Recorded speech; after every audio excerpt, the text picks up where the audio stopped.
The late Nigerian President Umaru Musa Yar'Adua died on the 5th of May 2010 at Aso Rock Presidential Villa in Abuja following a long illness. But he would have still been with us today if not for a slight political mistake made by the handlers of the president.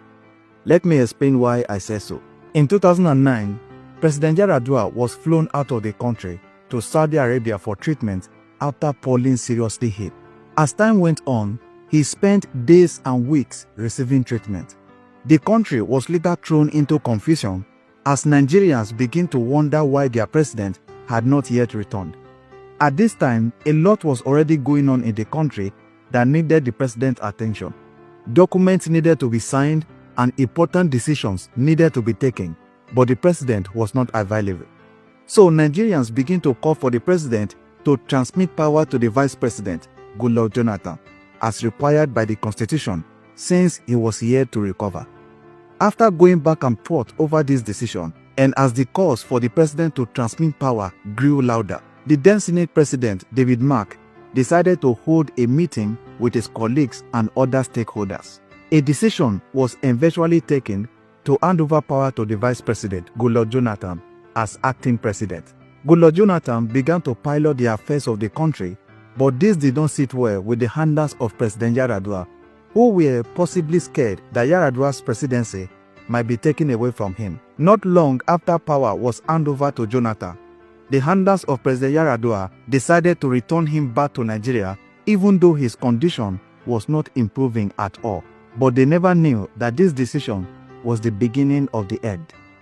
And then one day, Yar'Adua was flown back to Nigeria in the middle of the night when Nigerians were sleeping, maybe in a bid to hide him away from public. But unknown to them, some media houses had already gotten information that the president would be flown back that night. Hidden cameras were everywhere as the president was taken from the presidential jet into an ambulance and then to Aso Rock. Some Nigerians who were awake that night were watching the entire event live on television. To cut the long story short, President Yar'Adua continued to receive treatment at Aso Rock, but his condition grew worse every day. Some Nigerians began to call for the president to resign. At this point, there were so many confusion everywhere in the country, as many people questioned why the president was brought back even though he was yet to fully recover.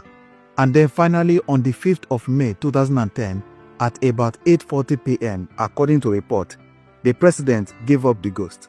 The next day, his body was taken to his hometown in Katsina for burial. And that brought to an end the era of one of the most loved presidents in Nigeria.